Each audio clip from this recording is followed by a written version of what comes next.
and effective drugs are essential to caring for your patients. So here are 5 things to know about how FDA approves a drug for use. It starts when a drug is investigated and screened. Generally, new drugs are tested on animals before people. Additionally, in some cases, multiple species are used to gather information on the safety of the compound being investigated. The drug sponsor submits an investigational new drug application, an IND, to the FDA based on the results of the initial testing. The application is required to include the drug's composition as well as the details of its manufacturing. The IND presents a plan for testing the drug on humans. The FDA reviews the plan to determine if the proposed clinical trials will put human subjects at unreasonable and significant risk of illness or injury.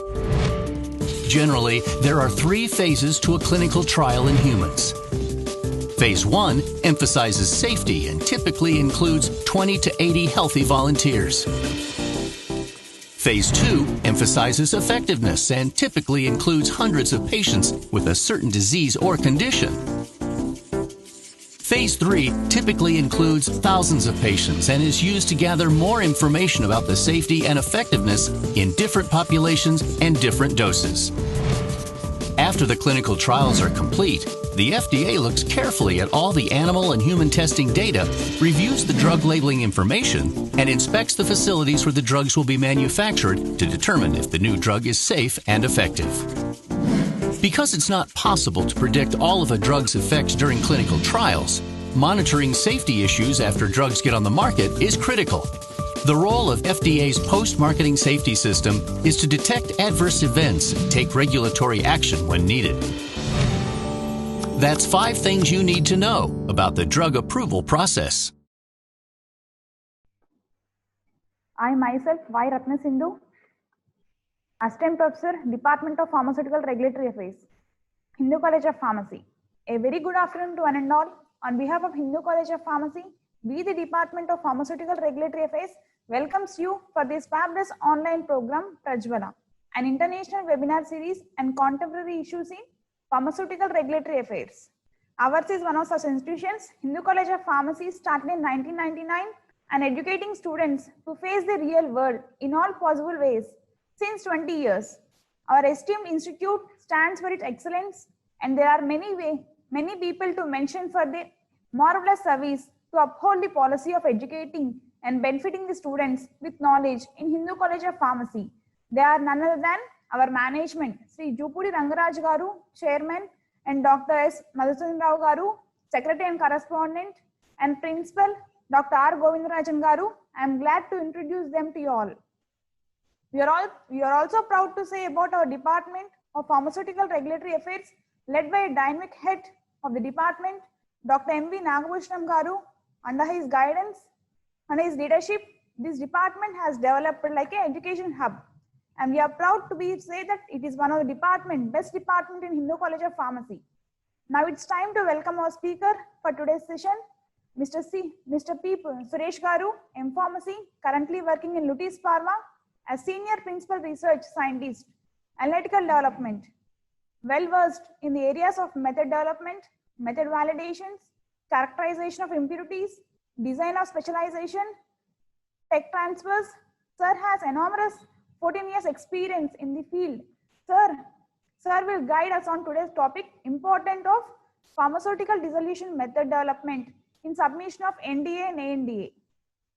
Finally, it is more important to welcome once again with a deep gratitude for your fantabulous responses for the program organizing by Department of Pharmaceutical Regulatory Affairs in Hindu College of Pharmacy.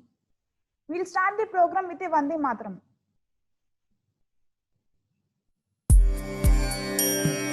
Vande Mataram, Vande Mataram, Sujala Sufala Malayaja Shitala Sasya Syamala Mataram, Vande Mataram, Jyotsna Pulakitayamini, Pullakusumita Drumadala Shobhini, Suhasini सुमधुरभाषिणी सुखदां वरदां मातरं Vande Mataram Vande Mataram.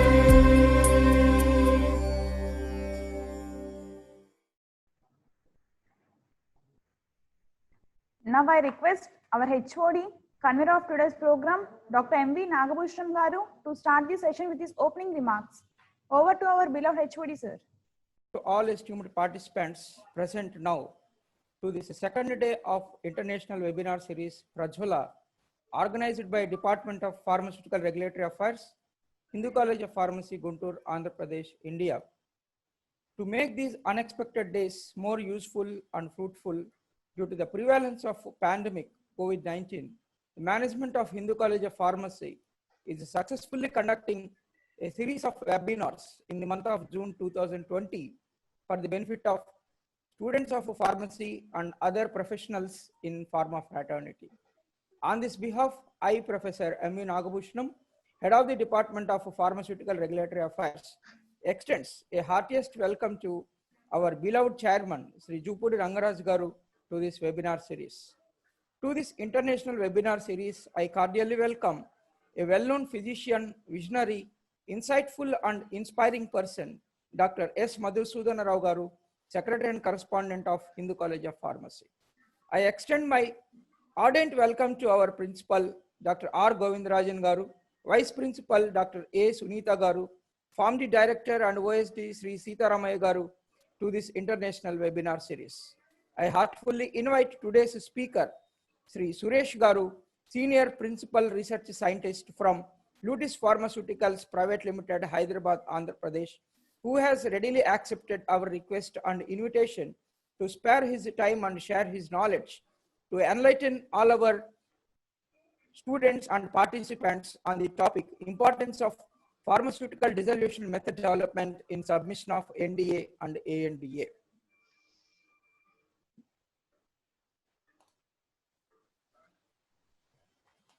For any drug to get absorbed, a solid dosage form, especially the solid dosage forms such as the tablets, will release the drug only upon the completion of the dissolution process. For a drug substance to get released from the tablet dosage form, the dissolution mechanism is one of the most important process to understand its efficacy and safety profile of the drug. So in this regard, I have requested our Suresh Garu to make our students understand about the dissolution requirements as far as the regulatory aspects are concerned, and the technical aspects of the dissolution mechanisms, as well as the regulatory aspects of the regulatory expectations of the dissolution profiles whenever a regulatory agency receives ANDAs or NDAs from various pharmaceutical companies. In this regard, a guidance which has to be provided for the purpose of recommendations for submissions of new drug applications or abbreviated new drug applications, especially the orally administered solid dosage forms. The guidance is intended to describe a standard release test and criteria, which is in lieu of extensive method development and acceptance criteria for setting the dissolution profile test. A fraternal welcome to all the faculty members of the Hindu College of Pharmacy, and especially the Department of Pharmaceutical Sciences and Department of Pharmaceutical Regulatory Affairs faculty to understand this particular concept related to the dissolution expectations whenever a regulatory person receives ANDAs or NDAs from pharma companies. Now, I request our department faculty member, Dr. Ramaya Garu, Assistant Professor, Associate Professor in Department of Pharmaceutical Regulatory Affairs, to introduce today's speaker, Sri P. Suresh Garu, Senior Principal Research Scientist from Lutis Pharmaceuticals, Hyderabad, Andhra Pradesh, India. I welcome you all for this session. Thank you. Over to Dr. Ramaya Garu. Good afternoon, all of you. Honorable Chairman of Hindu College of Pharmacy, Sri Jupudi Rangaraj Garu, Honorable Secretary and Correspondent, Dr. S. Madhusudana Rao Garu, Principal, Vice Principal, OSD, my colleagues and invited faculty members and students of various colleges across India and abroad, Hindu College of Pharmacy welcomes you all. Myself, Dr. M. Ramaya, Associate Professor, Department of Pharmaceutical Regulatory Affairs, Hindu College of Pharmacy. It is always inspiring to us to know about the great personalities. So today we are fortunate enough to have the gracious presence of Sri P. Suresh Garu, a senior principal research scientist who is working in Lutis Pharmaceuticals Private Limited, Hyderabad, Telangana. This is my privilege and honor to introduce P. Suresh Garu to all of you, who is presently occupied very stringent roles in Lutis Pharmaceuticals. The Lutis Pharmaceuticals Private Limited is a closely held, professionally managed pharmaceutical research and development-driven company having wide-ranging expertise from different facets of pharmaceutical research, intellectual property, alliancing, and medical practice. Sir, he's completed his B Pharmacy and M Pharmacy from Dr. MGR Medical University, Tamil Nadu. Sir, having more than 14 years of regulatory experience working in different MNCs like Novartis, Devung Pharmaceuticals, a South Korean company, and also including Dr. Reddy's.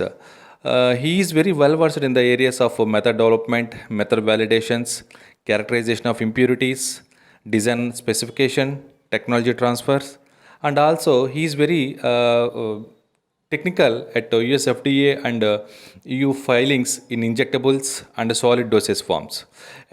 He is a very well versed in the submission of regulatory documents for ANDA and EU markets.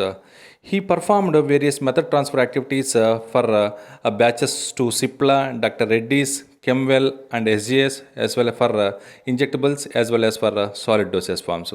And coming to his achievements, he is a green belt certification holder in benchmark Six Sigma and also implementation the same in projects by evaluating FMEA and root cause analysis and DOE for solid dosage forms. He is also very expert in preparation of protocols and reports for method validation and method transfer based on the regulatory requirements.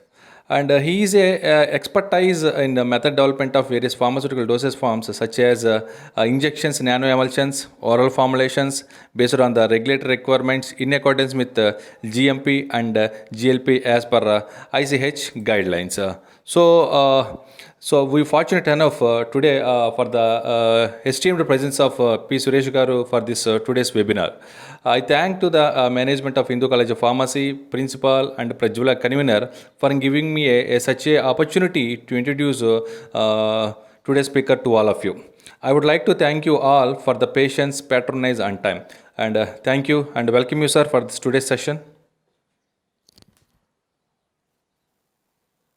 Myself, thank you very much to Hindu College of Pharmacy, senior management, as well as principal and Nagabhushan sir, okay, and all other Prajwala team members also. Disintegration is nothing but dispersible of the solid dosage form or any dosage form in the dissolution media. So the disintegration is a process of breaking down a substance into fragments to improve the solubility in a solvent. And dissolution is nothing but the solutes dissolve in the required solvent is said to be the dissolution. So this is a process of dissolution, the disintegration to dissolution and absorption in the blood and the body.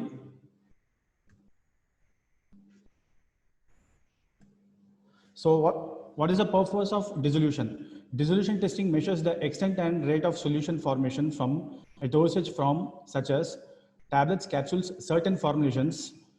So the dissolution of a drug is important for its bioavailability and therapeutic effectiveness.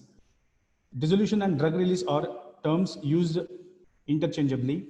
So what is the principle of dissolution? The principal function of the dissolution is optimization of the therapeutic effectiveness during product development and stability assessment, routine assessment of production quality to ensure uniformity between the production lots.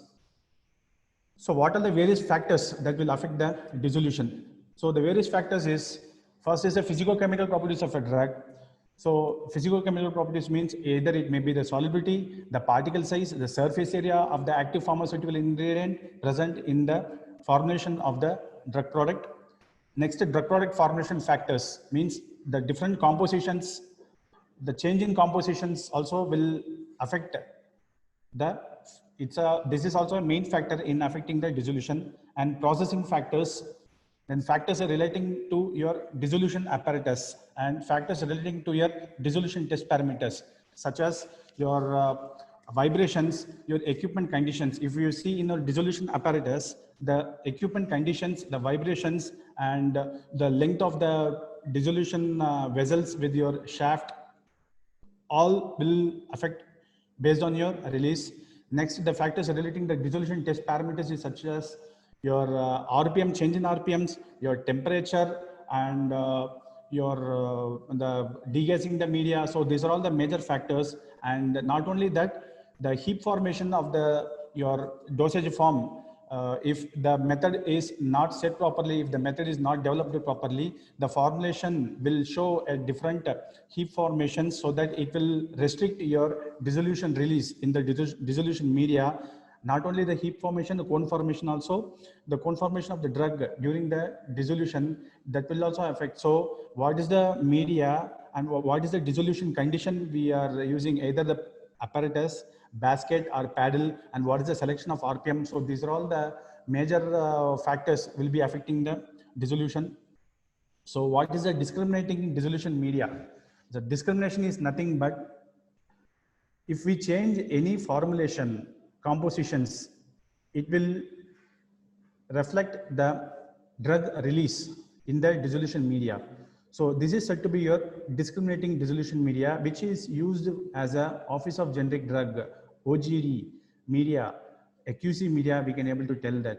So this discriminating power of this method, this have the capability to detect the changes in the drug product. So to compare the dissolution profiles between the RLD, that is nothing but the reference formulations with the test for comparison of the drug dissolved either in profile or in a single point. So this is the discriminative dissolution media. It may be either one or two medias. So what is the next topic is selection of dissolution media. So the selection of a dissolution media should be based on drug substance and formulation characteristics such as interactions among components, acidic solutions, buffers, surfactants, only surfactants or surfactants with acids and buffers. Surfactants such as your twin-80 sodium lauryl sulfate, either only twin-80 sodium lauryl sulfate also used, or with the salt formation such as acids or any other sodium phosphate buffers or potassium phosphate buffers also can be used in this combination for dissolution media selections. So what is dissolution profile? So dissolution profile comparison is nothing but it's a graphical representation in terms of the concentration with respect to the time the percentage of drug is released from the dosage form. The active pharmaceutical ingredient released from the dosage form with respect to your time, based on the time the concentration will get increased from initial time point to final time point. If it's a IR release product, the drug will be released now within 15 minutes, 85%, more than 85%. And if it's a moderate release or sustained release, based on the hours, 1 hour, 2 hour, the percentage of drug release will be more, 10% to 20%, 30% based on the hours, up to 24 hours or up to 36 hours also. The entry-coated tablets, so different formulations are available for, we can go with dissolution profile. So next, the guideline for this is comparison of dissolution profile with reference product. So here the two criteria are there, F1 and F2. The main is we have to compare the sameness of the drug product with the reference is nothing but for you is similarity factor is nothing but F2 criteria. So the guidance will tell the F2 criteria ranges between 50 to 100. So if we perform a dissolution for test and reference product, we have to correlate, we have to compare by applying the calculation online is available, so that we can calculate the test and reference with respect to the calculation, we should have to get a minimum above 50% to get the sameness of the test product with the RLD. If it doesn't meet the criteria, 50 to 100, if it is less than the 50 means, then the category will go to F1 category as difference factor. So this is the comparison we will check for equivalency. The more comparison, the more sameness with the reference product. Mostly we will try to achieve about 70 to 80% of the F2 measures. So why multimedia is required? Multimedia is required in our body from our mouth to our large intestine have a different pH ranges. In mouth, pH 5 to 7 with various enzymes, and stomach having some acid secretions, small intestines having the pH range 6 to 7.5, as well as large intestine up to colon have the pH above 7. So it is very widely used in formulation development to monitor the manufacturing process in QC test. It can be used to predict the in vivo performance, means the bioequivalence performance we can able to compare with respect to the in vitro correlation. So this dissolution test is having a successful method for development for approval of solid dosage form and other dosage forms also. So these are all the various apparatus we can perform based on the formulations. USP have 7 types of apparatus to perform the dissolution. So type 1 is basket paddle, type 2 is paddle, type 3 is a reciprocating cylinder, 4th is flow through cell, 5th is paddle over disc, 6th is rotating cylinder, and 7th is reciprocating disc. So based on the apparatus, what is the RPM and what is the dissolution volume and what are the uses. So if we take a basket, what type of dosage forms can be used have given in all the types of apparatus we have given. So tablets, capsules, solid dosage forms, we can go with the USP 1 and 2 as well as 3 also. So ointments and other poorly soluble APIs, granules, means we can go with the flow through cell, paddle over disc, transdermal patches, 5th and 6th. Then 7th is your controlled release formations. Next, biorelevant media. So in our body, we have some secretions in our stomach as well as intestines. So with respect to that, we have to mimic with the same medias, the percentage of release for IVIVC purpose. So those medias contains the bile salts and lecithin.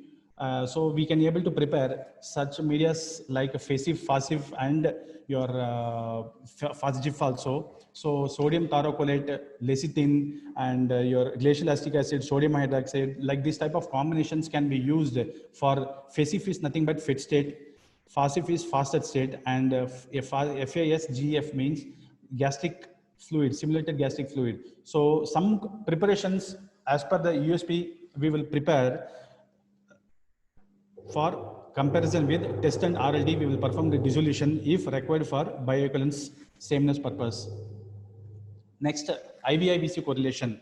So in vitro in vivo correlation, this is a mathematical model that describes the relationship between the in vitro property of a dosage form and in vivo response, means a glass vessel performance with the human body. The comparison we can able to do with this. So this is the representation, the sameness of your in vivo and in vitro. Generally for this IVIVC, 3 batches for formulations can be chosen to check the 3 batches from your pilot bio or any for transfer purpose, method transfer, the final formulation, we can able to choose and we can compare for IVIVC relationship. If the reference and test, if the in vivo is not same with your in vitro, means we have to modify the in vitro conditions in our dissolution to match with the in vivo method, bioequivalence. So what is a biowaiver? A biowaiver means that is in vivo viability or bioequivalence studies which can be waived if we have the multiple strengths, the higher strength which we perform for the dissolution, so that if the composition and all the excipients preparations, everything, the compositions are corresponds to the all strengths from higher strength to low strength. We can go with the high solubility. For lower strengths, we can able to get the BioWaiver based on the BE studies. If we perform the BE studies for multiple strengths, so that our lower strength we can able to go wave off for lower strengths. So this is the method development. So these are all the major criteria for method development of a dissolution. First, we have to determine the solubility of and stability of drug substance in various media. Next, choosing a medium and volume, choosing apparatus, RPM and volume of dissolution medium, deaeration, sinkers, sampling and filtration, and cleaning. So first is the determining solubility and stability of drug substance. So how we will determine the solubility? We have some criteria. What I have told, the pH from 1 to pH 8. Different conditions are there. Point normal HCl, similar to gastric fluid, acetate buffer, phosphate buffer, and similar to gastric fluid. Then pH 6.0, pH 7.2, pH 8.0, and sodium hydroxide. We will perform first we will find out the solubility in which buffer the API is soluble in mg per ml. First we will check it out. Then we will go with the 500 ml or 900 ml based on the regulatory requirement. So if the drug substance is not soluble only with the plain buffer means, then we can choose the sodium lauryl sulfate or polysorbate 80. So if the solubility is not enhanced means last and final, we can go with the alcohol with the 5%. That is the limit which we can able to go. So we can follow the guideline for determination of solubility in mg per ml. So what is the ideal method characteristics in dissolution development? So it should have to meet sink conditions. Sink condition is nothing but if we are fixing the volume for 900 ml, that what is the highest dose? That highest dose, 1.5 times of the highest dose, it should be soluble in your volume of dissolution media. So that is it should have to meet the highest dose should have to meet for sink conditions. Next is your discriminating nature of the dissolution media, which I have explained previously. The change in formulation of a drug product will resembles the release. Sample preparation and stability in media. So if we prepare the sample, we have to find the stability of the solution, drug solution in the media from 12 hours to 24 hours up to 48 hours, because some drug products will have the release of moderate release, sustained release. So immediate release having the 1 hour dissolution, and moderate release, sustained release having the 24 hours dissolution. So in that 24-hour dissolution, if we want to identify the percentage release means, first the drug solution should be stable in the particular buffer up to 48 hours minimum to run for dissolution. If there is no stability, then we can't be able to compare with the sameness of RLD product. Next is selecting suitable apparatus. What type of apparatus, paddle or basket, or what type of apparatus we can choose based on the formulations. What is the RPM we can use? So RPM means for apparatus, we can go with 50 RPM, 75 RPM. And for your basket, we can go with the 100 RPM. So not more than 150 RPM is recommendable. So if we increase the 150 RPM in basket or paddle, the wobbling will start. So that we should have to control the RPM based on the apparatus, and we have to develop a final method for dissolution. And the volume of minimum of 500 ml to 2000 ml also we can able to go with for dissolution purpose.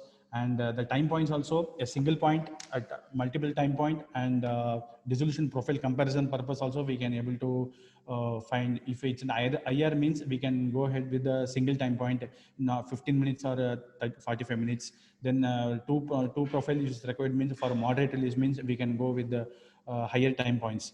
So various sampling techniques also required for this dissolution characteristics, such as using sinkers, which will prevent in floating the formulation product in the dissolution media. So these sinkers I will explain in the further next slide. So analytical variations. So if we develop the method, what are the variations we can go? The main variation for this analytical, which is more sensitive to the drug is the degassing. If the dissolution media is not degassed, so particular molecules which is more sensitive to degassing, the results will affect. So which we have seen in some products. So the media should be degassed as per the USP method. We should have to degas by heating the water up to 41 degrees with continuous stirring and filtering through 0.45 micron membrane filter. This is the absolute procedure for degassing of the dissolution media, so that if there is no oxygen present in the dissolution media, this will allow the release between the drug product and the dissolution medium. Example, if any bubble, if any oxygen is observed on the drug product and the walls of the dissolution vessels and shaft, so the interaction of the dissolution release will get lesser, and the drugs, the API, the drug solutions will not be dissolved in the media. So this is a main barrier to prevent the dissolution release. So always we should have to ensure dissolution degassing procedure.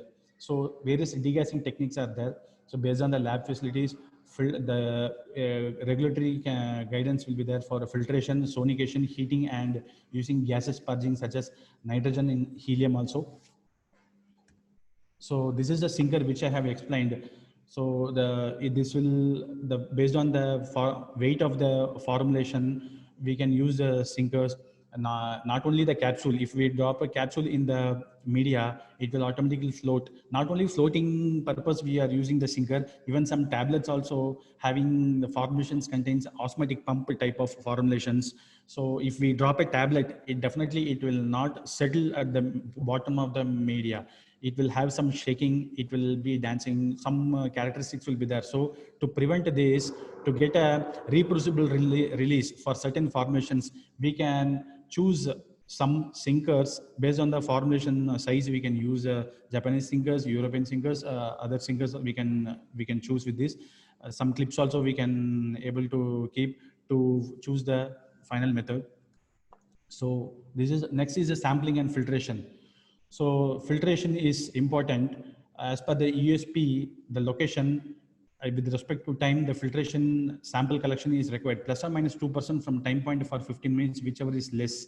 So we have to collect the sample exactly what I have shared. The right side, if you see the vessel, exactly midway between the upper layer of the media and top of the paddle or basket. So this is the exact as well as the shaft and left vessel wall also. So exactly the center place we have to collect the sample. We should not collect at corner or very down, so that the drug release exactly will be rotating in this particular place. Why we are collecting here means the final time point will get any corner of the vessel at 100% once it is achieved at 1 hour means we can collect from anywhere. But at starting time point, 2 minutes, 5 minutes, 10 minutes, which is having a slow release, we have to collect exactly at the middle point, so that we will get the exact data. If we collect at starting time point, the corner or side, we will not get exact release details. So no closer than 1 centimeter to vessel wall, sample in an area of reproducible hydrodynamics, which I have explained previously. So we should not collect the sample close to the shaft or close to the vessel. So here in this area having the poor dynamics. So the samples once which is collected, it's a drug product. So it contains the drug solution as well as the excipients. So we should have to filter either through 0.45 and 0.22 microns. And the filter selection is most important, because some filters, different types of filters are there. PTFE, PVDF, nylon, some filters are there. So we have to choose the filters. If we filter the solution, it should not get interfere. The drug should not get degrade. So the percentage, the reproducible result should have the same if we perform for a single time point or multiple time point, either 6 units or 12 units for bioequivalence purpose. The drugs should not absorb to the filter.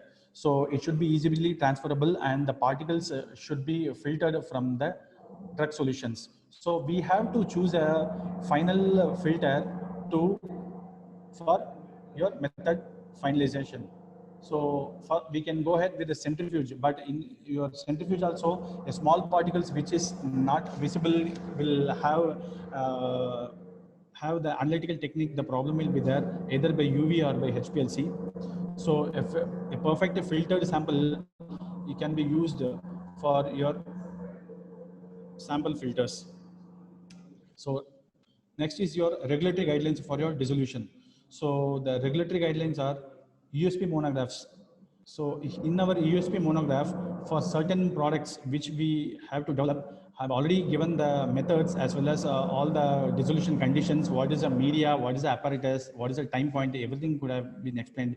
If we would like to use the same product, we can check with the basic USP monograph. First, if we have a product, if we want to develop a product, we have to check in 4 conditions.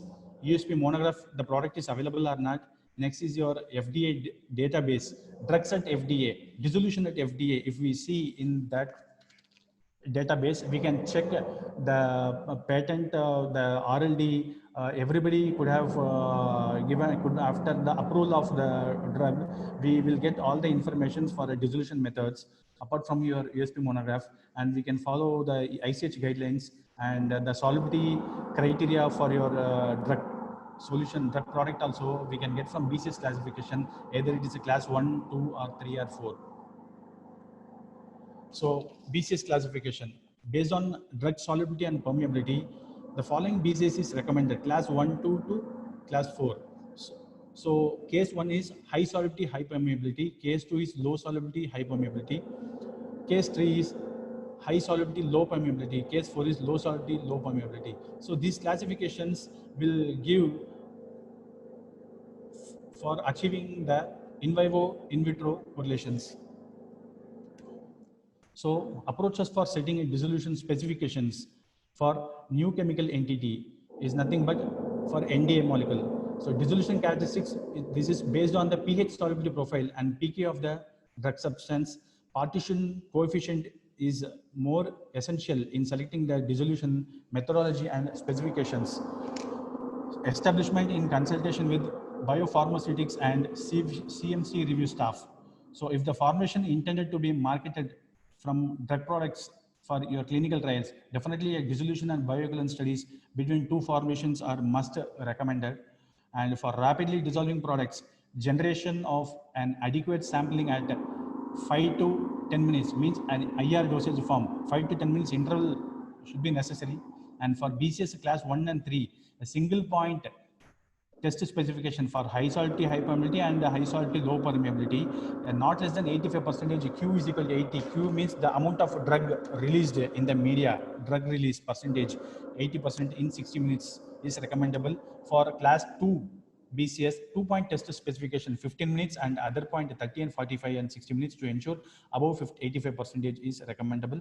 So the product is expected to comply with dissolution specifications throughout its shelf life, either the shelf life recommendations up to 24 months or 36 months. A single point or Q point based on your specification, fixing the parameter is more essential up to your shelf life stability. So this is the SUPAC guidance. So SUPAC IR guidance defines the level of changes, recommended tests and documentations to ensure the product quality and performance of RLD and testing. Depending on level of changes, SUPAC IR guidance recommends different levels of in vitro dissolution tests or in vivo bioequivalence tests. For formulation changes, additional dissolution testing in several media is recommended. So for process and manufacturing site changes, only dissolution is sufficient. So for FDA have adopted a simple method for a comparison of your F2, which I have discussed the similarity factors.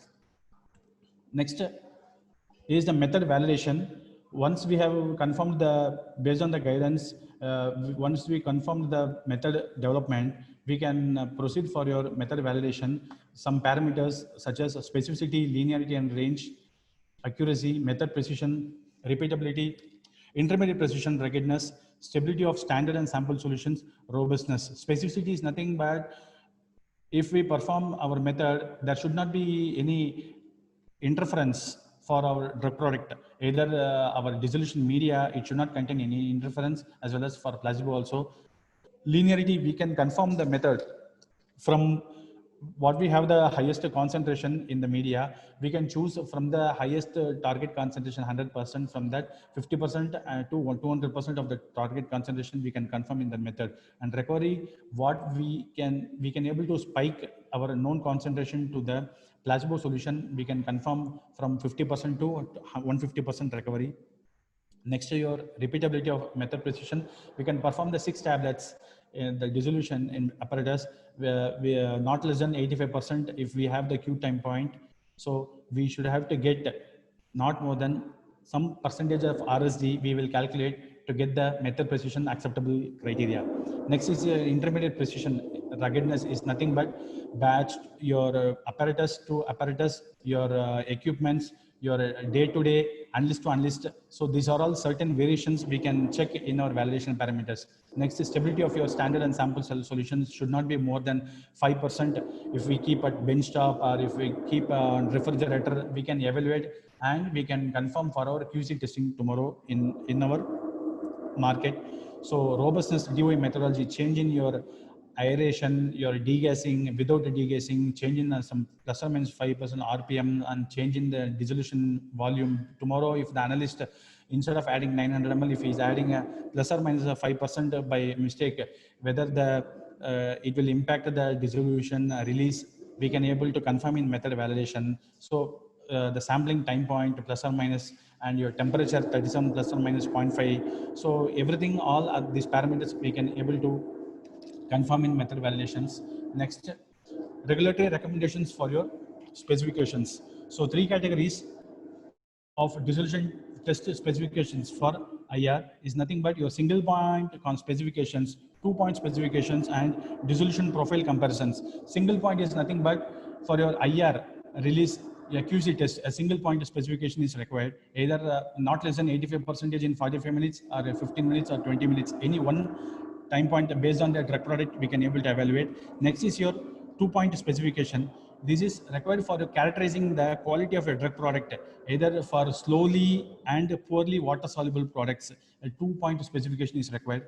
Next, your dissolution profile comparison is the sameness under your SUPACA guidelines.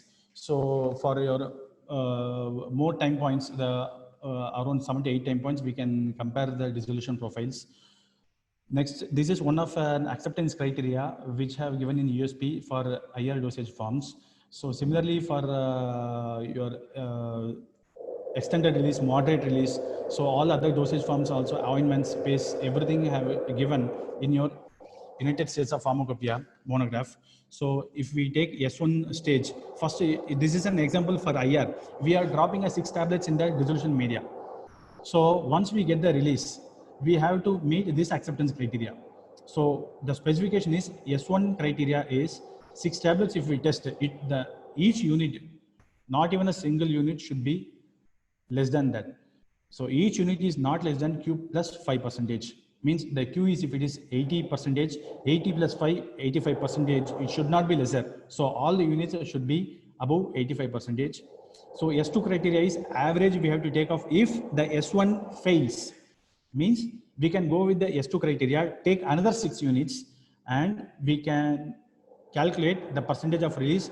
Then the average of 12 units we have to check, which is equal to the equal to or greater than your 80% or any Q percentage release, and not even a single unit should be less than Q minus 15. Is nothing but Q is 80%, minus 15 is nothing but your 65.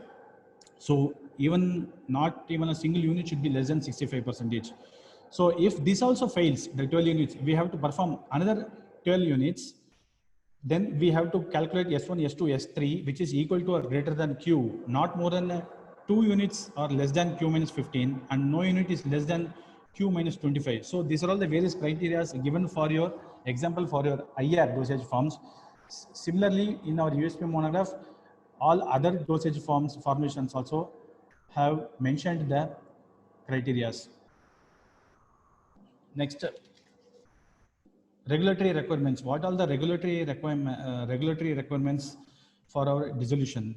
So ICH, USP and FDA recommendations, first we have to check out.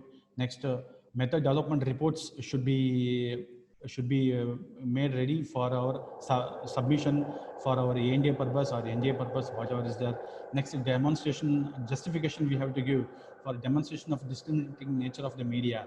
So dissolution profile of a different media means pH1 to the FDA have recommend, or the European guidelines may recommend based on the market. Our regulatory market will recommend.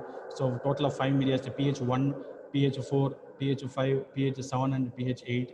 Not only that, your biorelevant media. So some dissolution profile we can able to generate for supporting, and comparison of dissolution profile of test product and reference product of 12 units each in different media we have to perform, not in a single 6 units. We have to perform each media, the recommended media we have to perform for 12 units for both test and RLD. So method validation reports, whatever we have confirmed our method is suitable for performing the dissolution, we should have to make readiness for method validation reports. Then specification justification, what the basis we are fixing the specification in that particular method, either basket or paddle, we have to fix a specification equal to our IVIVC, in vivo bioequivalence. Then we have to check the stability trend data. If we load for the stability from initial to 3 years, we have to check the dissolution profile 85%. So that S1, S2, S3 criteria in this stability trend data, we can check it out. In 6 units, if it is failing, we can perform with the 12 units, and up to 24 units, we can check and we can see the stability trend, the previous. If it is fails, we can go up to S3. If it not fails, we can compare the previous what we got the stability initiation pass, the data we can check with the initial conditions, means 1 year, 6 months, 3 months, we can check.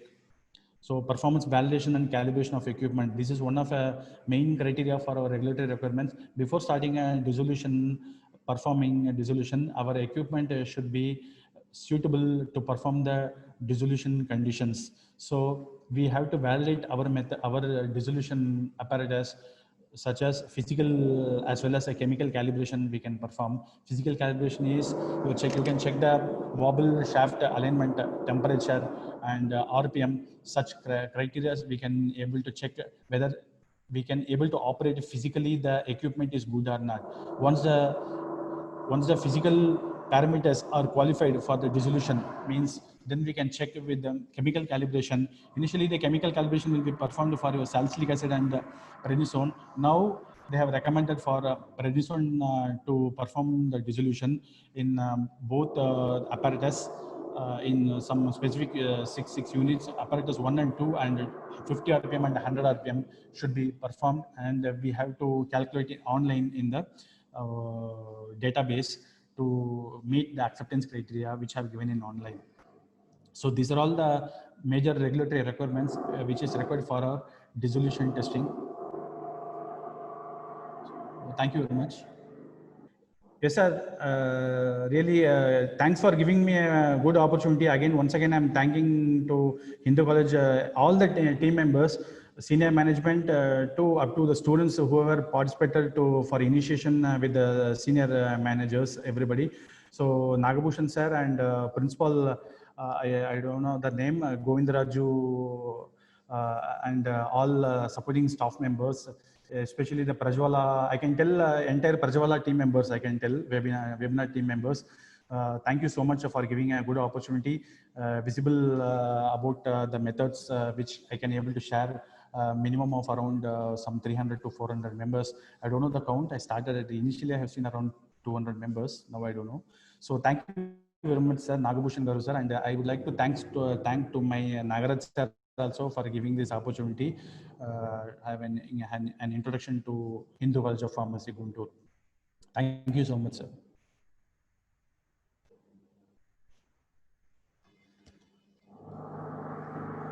Hello, sir.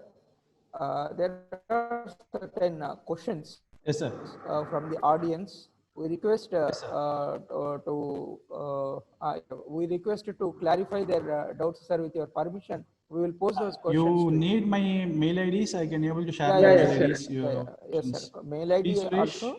And just two, three few questions we will post, sir, now.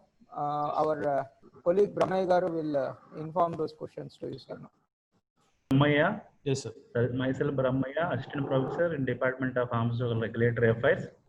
So all the participants are actively participated, sir, your session, and they raised some questions. In that questions, we are asking few questions, sir. Yeah. Question number 1. As per the USP, we are preparing whatever I have mentioned, the pH from 1 to pH 8, the dissolution media for buffers. As if you check in the USP method, it is mentioned clearly for various buffers how to prepare exactly as per the USP method. The buffers, what is the quantity of the salts and what is the quantity of the solution volume, everything have mentioned. So it will exactly mimic what in the body the pH have given. It will mimic that same. So no need to adjust any pH levels when you are preparing the dissolution media. Yeah, tell me, Brahmaya Garu. Hello, sir. Second question. Yeah. How the sonication process is done, sir? Sonication process is if the degassing is not possible for certain laboratories to increase the solubility or to remove the oxygen in your media, the sonication will give a better to remove the aerations. Thank you, sir. And then third question. Any specific mesh size in basket dissolution apparatus are maintained? Basket is a common size which I have recommended as per the USP. So mesh size is nothing but you're speaking about the sinkers or you're speaking about the baskets? Basket, sir. Yeah, basket have the same model. If you take for any apparatus, the maximum the basket size will be a common Mesh basket size, size. sir, not basket size. Yeah, the basket inside that pores, the mesh size. That only I'm telling. Yes, sir. Yeah. Thank you, sir. Thank you, sir. Thank you, Brahmaya Garu. Thank you very much. Good evening, sir. Yeah, good evening. Yes, sir.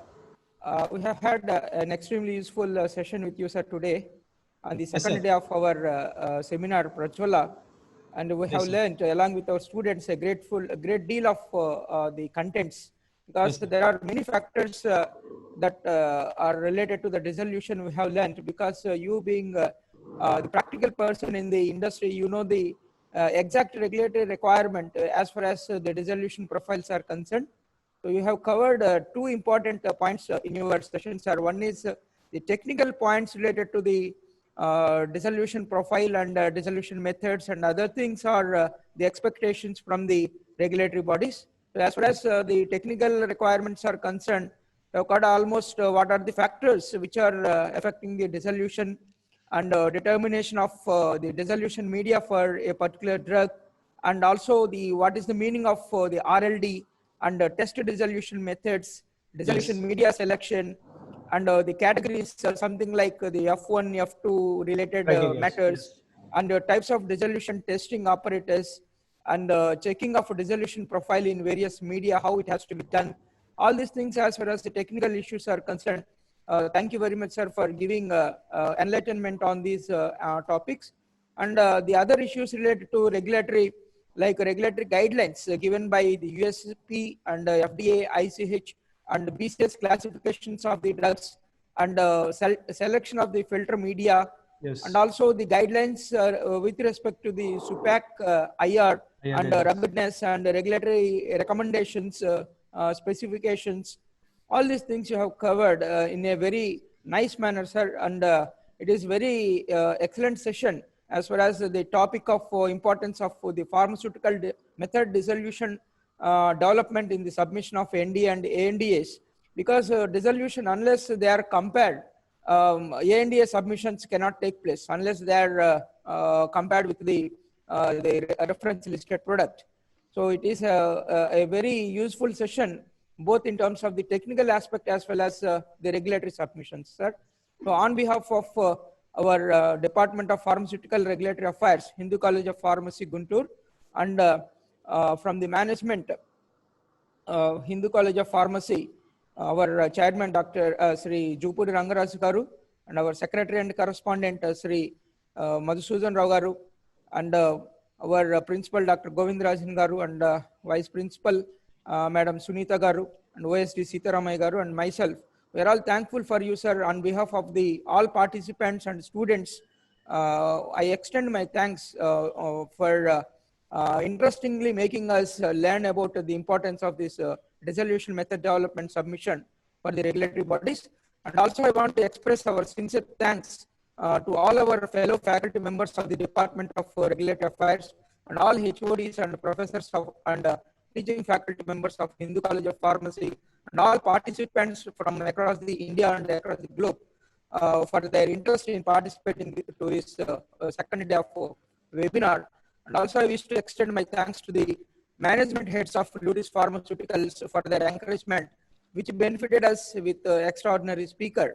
And it's my privilege to thank all participants once again, and also heartfelt thanks to all participants for joining with us to this session. And my vote of thanks will not be accomplished without thanking all the participants who encouraged by posing so many questions with great interest to clarify their doubts. And definitely we will pass on your email ID, sir. You please take time to answer to their questions. Sure, sir. We request, sir. Yes, sir. Thank you, sir. And thank you for giving me this opportunity to say or to propose vote of thanks on this session. And hereby I declare that the ending of this particular session, sir. Thank you, everyone. And tomorrow morning, 9 o'clock, 9, sir. Tomorrow, I request all the participants to join for the third session tomorrow morning at 9 o'clock, sir.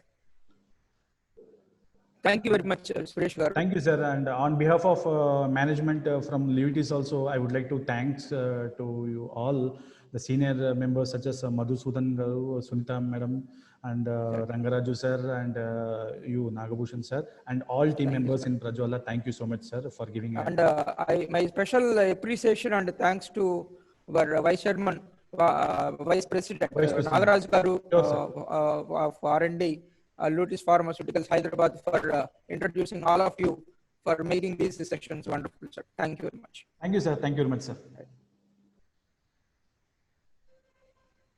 Jana Gana मन अधिनायक जय हे भारत भाग्य विधाता पंजाब सिंध गुजरात मराठा द्राविड़ उत्कल गंगा विंध्य हिमाचल यमुना गंगा उच्छल जलधि तरंगा तव शुभ